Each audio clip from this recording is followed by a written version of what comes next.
Memulai kehidupan pernikahan bukan hanya tentang cinta dan kebersamaan, tapi juga soal bagaimana mengatur kehidupan secara praktis, termasuk dalam hal keuangan. Banyak pasangan baru yang menganggap remeh urusan finansial, padahal inilah salah satu penyebab konflik terbesar dalam rumah tangga. Maka, belajar mengelola keuangan bersama sejak awal pernikahan adalah langkah penting demi terciptanya kehidupan rumah tangga yang stabil dan harmonis. Mengelola keuangan bersama bukan sekadar soal siapa yang membayar tagihan atau siapa yang memegang dompet. Ini tentang transparansi, komunikasi, tanggung jawab bersama, dan perencanaan masa depan. 1. Buka pembicaraan keuangan sejak dini. Sebelum menikah atau di awal pernikahan, penting untuk membicarakan kondisi keuangan masing-masing secara jujur.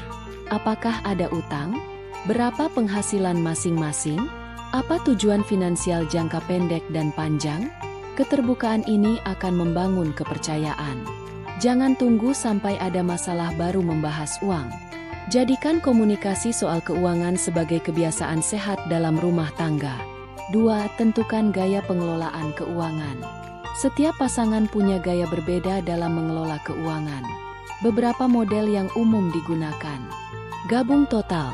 Semua penghasilan masuk rekening bersama dan semua kebutuhan dibayar dari situ. Gabung sebagian.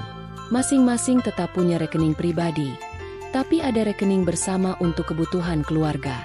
Pisah total. Semua tetap dipisah, tapi disepakati siapa yang bertanggung jawab atas pengeluaran tertentu. Pilih sistem yang paling nyaman dan adil untuk kalian berdua. Kuncinya adalah kesepakatan dan komitmen. 3. Buat anggaran bulanan bersama. Langkah penting berikutnya adalah membuat anggaran. Duduklah bersama dan rancang alokasi dana untuk kebutuhan rumah tangga, makan, listrik, air, cicilan, jika ada rumah kendaraan, tabungan, dana darurat, hiburan atau liburan. Jangan lupakan biaya tak terduga seperti kesehatan atau bantuan keluarga. Gunakan spreadsheet sederhana atau aplikasi keuangan agar lebih mudah dipantau. 4. Tetapkan tujuan keuangan jangka panjang.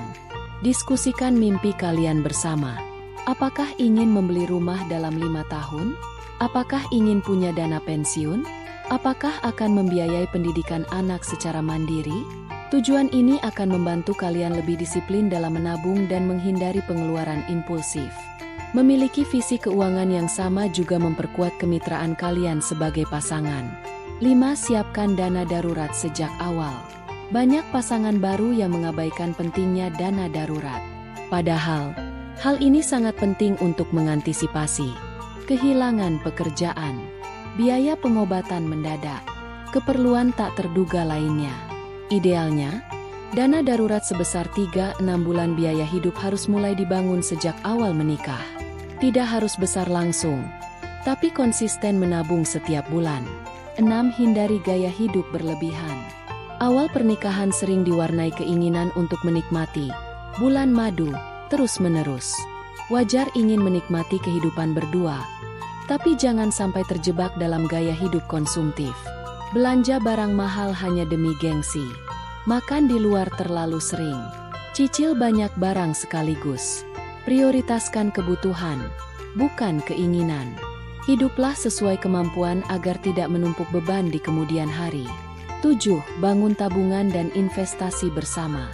Tabungan dan investasi bukan cuma urusan individu, tapi pasangan. Setelah dana darurat tercapai, alokasikan dana untuk tabungan jangka pendek, liburan, beli kendaraan, tabungan jangka panjang, pendidikan anak, pensiun, investasi, reksadana, emas, properti, DLL. Belajar bersama soal keuangan dan investasi bisa menjadi kegiatan yang menyatukan dan membuka peluang tumbuh bersama sebagai tim. 8. Tentukan siapa yang bertanggung jawab atas apa. Untuk menghindari kebingungan, tentukan pembagian tanggung jawab. Siapa yang membayar tagihan bulanan? Siapa yang mencatat pengeluaran? Apakah akan bergantian? Pembagian ini tidak harus selalu adil secara angka, tapi harus adil secara beban dan kenyamanan. Misalnya, salah satu penghasilan lebih besar bisa mengambil porsi lebih tinggi. 9. Evaluasi secara rutin. minimal sebulan sekali. Luangkan waktu untuk mengevaluasi kondisi keuangan. Apakah pengeluaran sesuai anggaran? Apakah ada pemborosan? Apakah ada penghasilan tambahan? Apakah sudah cukup menabung bulan ini? Rapat kecil ini bisa dilakukan sambil santai, tidak harus formal. Yang penting, kalian berdua sadar posisi keuangan saat ini dan kemana arah tujuan ke depan. 10. Jangan takut konsultasi. Jika merasa bingung atau mengalami masalah keuangan, jangan ragu untuk konsultasi ke ahli keuangan atau menggunakan jasa perencana keuangan. Investasi pada pengetahuan adalah langkah bijak untuk menghindari konflik dan kerugian di masa depan. Kesimpulan, mengelola keuangan bersama di awal pernikahan adalah pondasi penting untuk kehidupan rumah tangga yang sehat dan bahagia.